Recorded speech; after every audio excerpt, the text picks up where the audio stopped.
Agradecemos al señor Eli Feinsack, economista, ex viceministro de Transportes, el acompañarnos hoy en este diálogo. Don Eli es también invitado frecuente de las páginas de opinión de La Nación. Y fue precisamente allí donde escribió un artículo sobre el tema de pensiones que ha levantado un verdadero polvorín. Ha habido respuestas, réplicas y contrarréplicas, porque yo creo que por dos motivos fundamentalmente, porque viene a caballo, digamos, del informe que rindió la Universidad de Costa Rica sobre el IBM y por el lenguaje utilizado por usted. Usted habló de que las pensiones son una estafa. Una estafa. ¿Podría elaborar sobre esa idea? Gracias por la invitación, Armando. Es un placer estar por acá. Sí, básicamente yo menciono que las pensiones son una estafa porque están concebidas como una estafa. Desde la creación del IBM, los aportes que se hacen para las pensiones de las personas nunca fueron suficientes para producir el retorno necesario para asegurar una pensión digna. Y entonces siempre han dependido de que la cantidad de trabajadores sea tanto más grande que la cantidad de pensionados, que con los aportes de las personas se pueda ir pagando a los pensionados actuales. Pero eso no convierte en sí al concepto del régimen de pensiones en una estafa. O sea, el problema está en equilibrar los beneficios con los aportes y rendimientos. Bueno, hay dos aspectos en el asunto. Uno es los aportes son insuficientes para garantizar las pensiones. Y el otro es que por ser los aportes insuficientes para garantizar las pensiones, durante 60 años le han estado prometiendo a los costarricenses una pensión que el Estado costarricense ahora está llegando al punto que no puede cumplir. Y cuando usted entrega parte de su dinero todos los meses a cambio de un retorno, que es la pensión que usted espera, y a medio camino le dicen, mire, ya no se la voy a poder dar o le voy a tener que dar una pensión menor, eso es una estafa.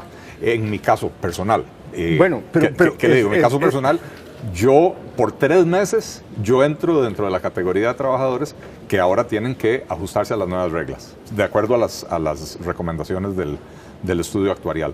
Entonces, yo tengo 51 años, tenía 50 al momento del diciembre del 2015, ¿verdad? Entonces, he trabajado 28 o 30 años de mi vida haciendo aportes y ahora me cambian las reglas a medio camino. A mí no me preocupa tanto tener que pensionarme más tarde, pero que la pensión sea el 40% de los salarios, realmente pues no es lo que me habían prometido, ¿verdad? Bueno, entiendo que hablar de estafa en alguna medida tiene un carácter metafórico. Es un sentido figurado, por supuesto que ¿verdad? Es un sentido figurado porque es un sistema que está contemplado en la legislación.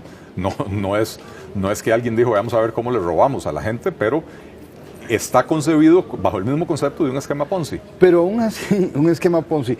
No sé, para quienes nos están escuchando y tal vez no estén familiarizados con la terminología esta, el esquema Ponzi es la famosa estafa, sí, de la pirámide. Correcto. En la que se ofrecen grandes rendimientos que en realidad no se pagan con la inversión, sino que con el reclutamiento de nuevos inversionistas hasta que todo el sistema implosiona. Y entonces analicemos qué pasa con el IBM.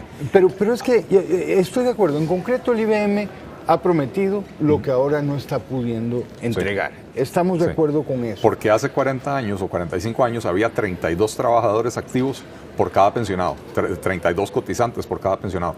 Hoy hay menos de 7 cotizantes por cada pensionado. Entonces, ¿por qué está implosionando el régimen de pensiones? Está implosionando porque no están llegando nuevos inversionistas, no están llegando nuevos cotizantes. Y entonces ya la plata no alcanza. Hoy en día los ingresos del IBM, bueno, a diciembre del 2015, los ingresos del IBM alcanzan para pagar 1.13 veces los gastos anuales o las erogaciones anuales del sistema de pensiones. Básicamente, ¿eso qué nos está diciendo?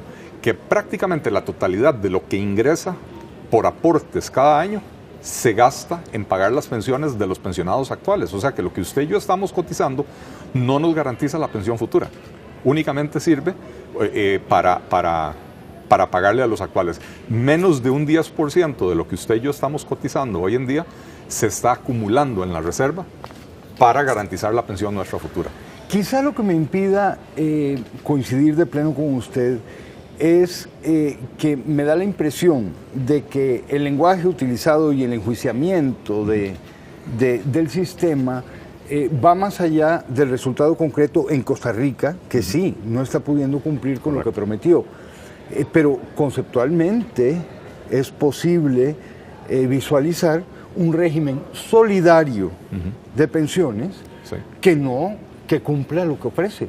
Simplemente se ofrece lo que se ajusta a sus posibilidades, que son las cotizaciones y los rendimientos, ¿no? Claro, la pregunta, Armando, es ¿hasta dónde llegamos? Ahora el estudio actuarial está sugiriendo pasar las cotizaciones del 9 y piquito actual al 26 y pico. Prácticamente las está triplicando. Está posponiendo la fecha de retiro en 5 años para los hombres. Hasta los 70. Hasta los 70. Y está recortando los beneficios en un 33%, sí, al pasar del 60% al 40%. Entonces, eso va a garantizar la sostenibilidad del IBM por una generación más. Dentro de 20 o 25 años, si la dinámica demográfica continúa como está y no volvemos a una época en la que las personas tenían 4 o 5 hijos, como jocosamente dijo el presidente, entonces dentro de 20 o 25 años vamos a estar en exactamente la misma situación. Y entonces, ¿hasta dónde vamos a llegar? Bueno, no sé. Vamos a aumentar la cotización al 40, la pensión al 80 años y los beneficios al 25%. Entonces, ¿de qué sirve ese sistema de pensiones? Si cada cierto tiempo tienen que quitarnos más para darnos menos. Hablemos un poco, entiendo ya el problema que usted está planteando desde la perspectiva del pensionado, digamos, porque usted está expresando una preocupación por el hecho de que vamos a recibir el 40% del salario, de que nos vamos a pensionar a los 70 y de que las cotizaciones van a ser muy altas, pero eso también tiene repercusión sobre la competitividad, sobre el desarrollo económico del país. Correcto. Hablar de elevar las cotizaciones para pensión a un 26 y pico es hablar de que se le va a sumar un 15-16% más a las cargas sociales que ya son grandes en Costa Rica. Es correcto. Bueno, esa es la otra parte del problema y eso es como dispararse en el pie, porque el sistema del IBM depende de que ingrese cada vez más gente. Usted ve los cuadros que presenta el estudio actuarial, los primeros que ellos presentan en el estudio son los cuadros de cómo ha ido creciendo la participación de la población económicamente activa como cotizantes de la caja. Uno de los objetivos de la caja debe ser traer a toda la población económicamente activa a cotizar en el régimen de pensiones. Pero en la medida en que encarecemos el empleo, le encarecemos al patrono el acto de contratar personas, los patronos simple y sencillamente van a dejar de contratar personas.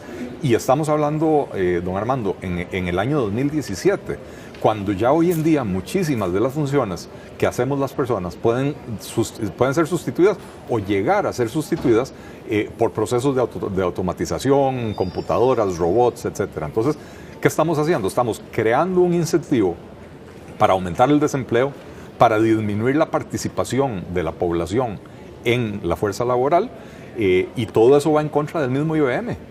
Un estudio aterrorizante de Oxford determinó que cerca del 40% de los empleos existentes en los Estados Unidos en este momento podrían ser sustituidos por procesos automatizados para el 2035. 40%. 40%. Estamos hablando, sí, de incrementarle al patrono los costos de contratar. Correcto. Y eso conduce a desempleo. Correcto. Pero estamos también hablando de prolongar la vida laboral de quienes tienen empleo. Correcto. Hasta los 70 años, sí. Lo cual también produce desempleo. Desempleo en las nuevas generaciones. Las nuevas generaciones. Sí. Si yo no me pensiono, pues no hay... Eso depende de varios factores, ¿verdad? En la medida en que cada año van naciendo menos niños. Y de hecho, ya en Costa Rica se está dando ese fenómeno. Todavía no se refleja en la población económicamente activa, porque desde que uno nace hasta que entra a la población económicamente activa pasan 15 años. Pero ya en las generaciones menores en Costa Rica, cada año nacen menos niños que antes. Entonces, en la medida en que entran menos personas a la población económicamente activa, puede prolongarse la vida laboral de las personas hasta los 70 años sin que eso provoque desempleo juvenil. Claro, lo que pasa es que estamos hablando de muy cortos plazos. Claro. O sea, el estudio de la Universidad de Costa Rica dice que el IBM ya en este momento, y desde hace unos años es la verdad, no puede pagar las pensiones con los ingresos por cotizaciones y se ha visto obligado a tomar dinero de las inversiones.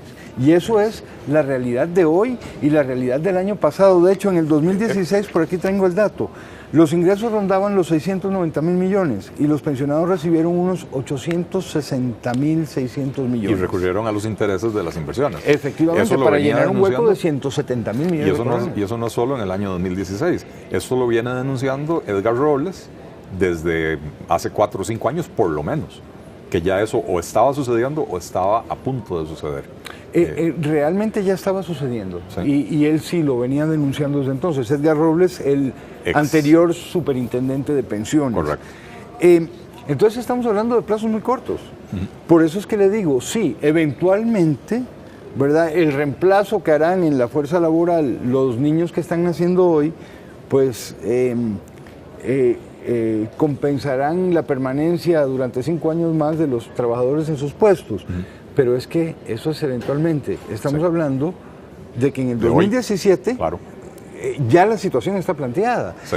Y está planteado para el 2022 que las cotizaciones y los rendimientos del fondo juntos no alcanzan para pagar no alcancen para pagar las pensiones. Correcto. Y estamos hablando de la insolvencia del régimen en el 2027 o en el 2030, bueno, por ahí. Eso es lo que yo he venido diciendo, y cuando yo hablo de la inminente quiebra del sistema de pensiones me dicen que soy un alarmista. Usted es inminente, faltan 13 años. Por eso le digo. 13 años es inminente, es que esa es la discusión que no estamos que a no 5 años. Estamos a 5 años de que los ingresos anuales del sistema de pensiones no alcancen para cubrir sus gastos. Y estamos a 11 o 13 años de que la reserva del sistema de pensiones se agote. Y bueno, entonces, justamente de lo que yo vengo hablando, la promesa que le hace el sistema de pensiones al trabajador de que eventualmente se va a poder pensionar con una jubilación digna, no la va a poder cumplir. Y ya sabemos que no la va a poder cumplir. Es que el problema que creo que el país no tiene bien entendido todavía es que actuarialmente 5 años es hoy, es ya. Sí. Actuarialmente 5 años no es ni siquiera a corto plazo, es presente. El tema de pensiones es un tema de por sí muy complejo. Y el grueso de la población no entiende ni siquiera principios contables y mucho menos principios actuariales, ¿verdad? Que son, no levemente, son distintos. Pero la realidad es que sí, el sistema de pensiones está al borde de la quiebra si no se hace algo rápido. Entonces, podemos seguir aumentando las cotizaciones, posponiendo la jubilación y disminuyendo los beneficios, y con eso lo que hacemos es ponerle un respirador al enfermo que está agonizando. Le vamos a prolongar la vida, pero no vamos a evitar su muerte. Efectivamente, la mayoría de costarricenses no entendemos los puntos más finos de la técnica, pero por eso tenemos un aparato estatal de gente especializada, claro, en esa materia. ¿Cómo hemos llegado hasta aquí? Bueno, pongamos primero en tela de duda eso de gente especializada. La Caja Costarricense del Seguro Social, en su departamento actuarial, no tiene un solo actuario registrado en el Colegio de Profesionales en Ciencias Económicas. Y entonces es parte de lo que advierte el estudio de la UCR, y que más bien habían denunciado los estudios anteriores, el de Melinsky en particular, que los estudios internos de la caja, con los cuales se basan las decisiones de riesgo que toma la caja a la hora de hacer inversiones y tomar decisiones, están hechos por gente que no es preparada en ese campo. Perdone, ¿se está dando usted un poquito de licencia? ¿Está exagerando? No. ¿O efectivamente es así? Porque la verdad me avergüenza reconocer que no sabía yo eso. ¿No hay un actuario en el departamento? Mire, en Costa Rica el tema de quién es un actuario es un tema muy complejo. En la mayor parte del mundo, los actuarios provienen de las ciencias económicas. Aquí la única escuela que enseña ciencias actuariales, es la escuela de matemáticas. Entonces hay un bachillerato en ciencias actuariales que no le permite a la persona registrarse como actuario en el Colegio de Ciencias Económicas. Tiene que completar la licenciatura.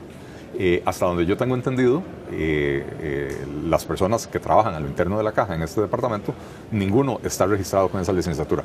Hay una persona con una maestría, que creo que es el director de estudios, una maestría obtenida en otro país, que no le ha sido, o no sé si él no la ha reconocido, pero el asunto es que en la base de datos del Colegio de Profesionales en Ciencias Económicas, él no aparece registrado como actuario como tal. De manera que hay que cuestionarse un montón de cuestiones. El mismo estudio de la UCR dice que el comité de riesgo de la Caja Costarricense del Seguro Social está conformado en parte por miembros de la administración del sistema de pensiones, y eso no puede ser. O sea, hay un conflicto de interés tremendo, ¿verdad? Entonces, explíquenos ese conflicto, porque ¿en qué son conflictivas las dos funciones? A ver, si yo manejo su dinero, don Armando, digamos, con licencias públicas para manejar dinero, etcétera, ¿verdad? Yo manejo su dinero, yo soy un banco o lo que sea, y yo tengo un comité de riesgo que me dice tales inversiones no convienen por el nivel de riesgo, además hay ciertas amenazas del entorno macroeconómico, del entorno político, etcétera, hay que tomar ciertas cautelas. Bueno, si yo que manejo su dinero a la vez estoy dentro del comité de riesgo, entonces yo voy a tender a minimizar los riesgos, porque yo lo que quiero es maximizar la cantidad de dinero que voy a recibir. Entonces, si yo soy un banco, una operadora de pensiones, el miembro de la administración activa, su objetivo es lograr que la mayor cantidad de gente traiga su dinero para acá.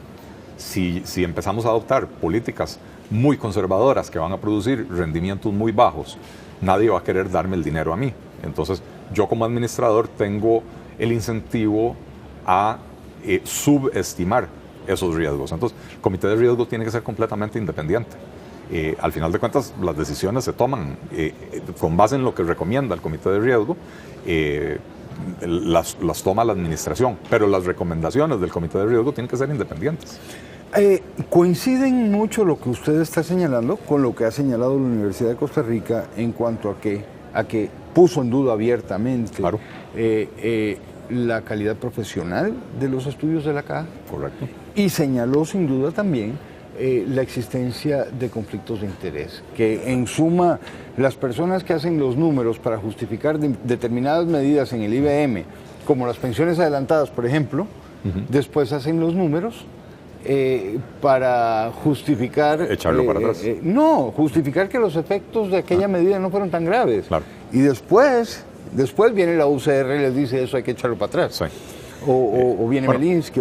Yo creo que hay responsabilidad en todos los niveles. Estamos hablando, y muy duramente, de esta gente que trabaja en la Caja, pero también tenemos que hablar de la responsabilidad política. Esa era mi próxima pregunta.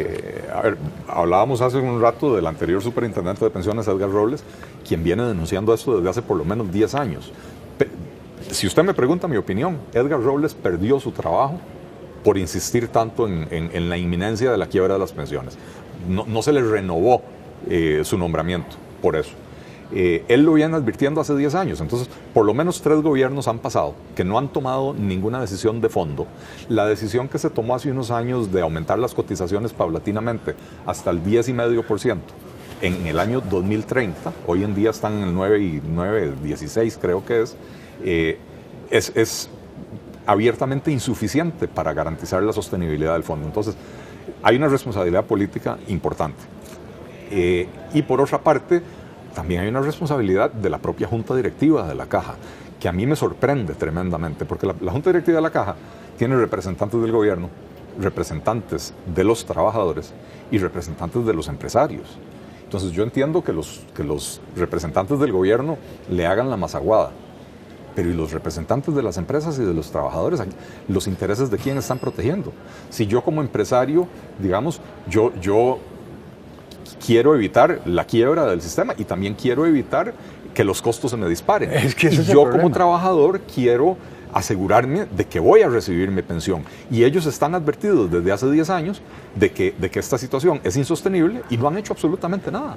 Es que no sé si la pregunta tiene mayor sentido, don Eli, porque mire, usted mismo está respondiéndola en otra dirección, en la dirección de que a los representantes del Estado, a los de los trabajadores y a los de los patronos, con una cortedad de visión terrible, les conviene lo mismo, que es posponer las soluciones y hacer como que nada está pasando. ¿Por qué? Porque los representantes de los trabajadores no quieren oír hablar de un aumento de la edad de pensión. Correcto. Ni de la cotización de los trabajadores. Correcto. Los empresarios no quieren hablar de ponerle un 5 más a este sistema.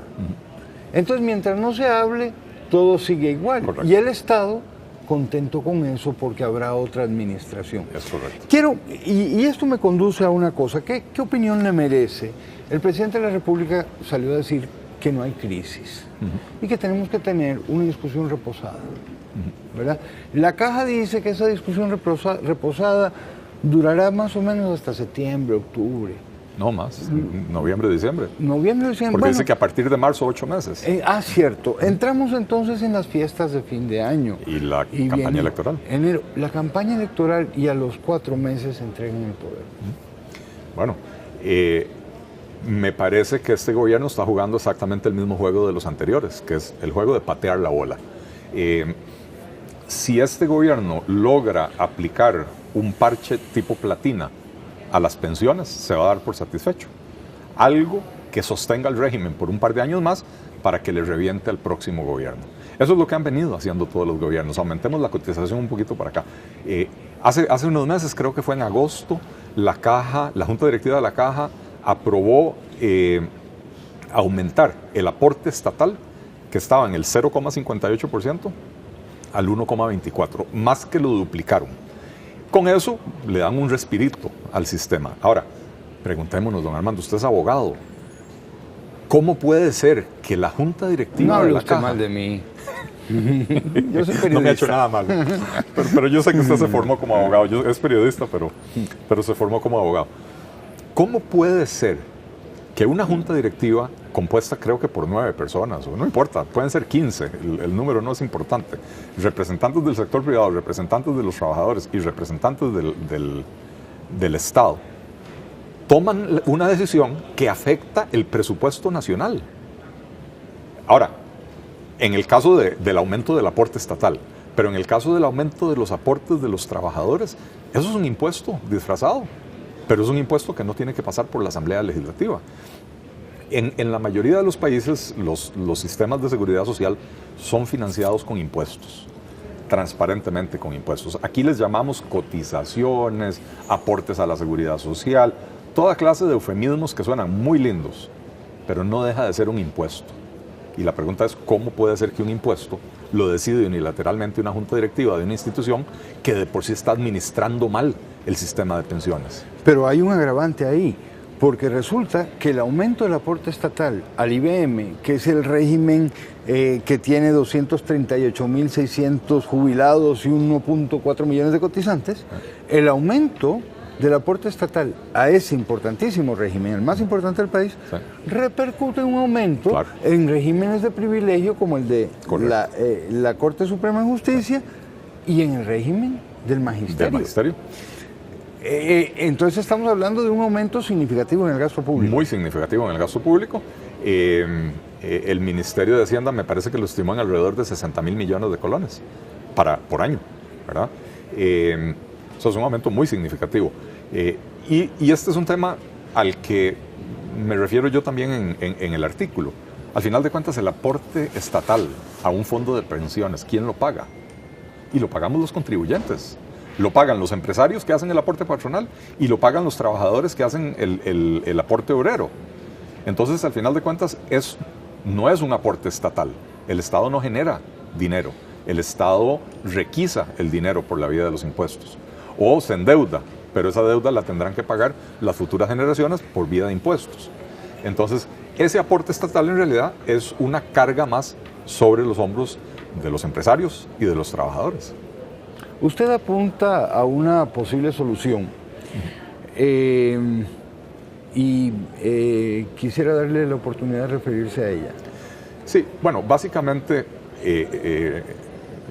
lo que yo estoy proponiendo es migrar hacia un régimen de capitalización individual donde los aportes de las personas van para su pensión futura.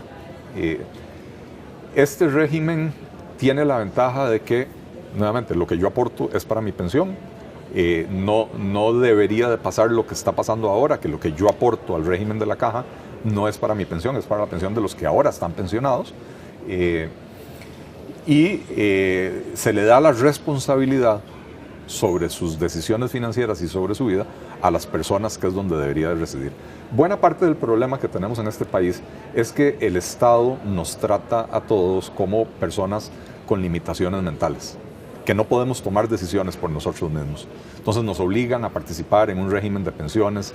Y yo me pregunto, una persona económicamente exitosa que se está generando su propia pensión a través de sus inversiones y sus ahorros, necesita aportar a un régimen de pensiones para después recibir una pensión de 1,5 millones de colones al mes que no necesita. Quizá no, pero por en eso consiste por la vía la de impuestos. solidaridad.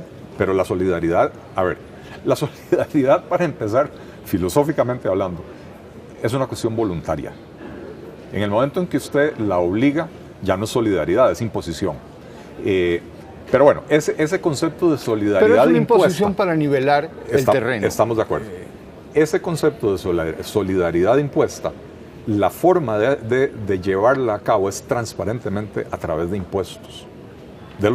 De los impuestos que pagamos los ciudadanos, el dinero debería de ir específicamente para ayudar a los sectores más vulnerables, a las personas en condición de desventaja, y no como hoy en día, que tenemos un régimen de bienestar empresarial, donde las empresas reciben subsidios, exoneraciones, aranceles de importación que les protegen los mercados, que son otros temas que yo he denunciado en mis artículos. Entonces, Costa Rica lo que tenemos es un sistema, lo que en inglés llaman corporate welfare, bienestar corporativo.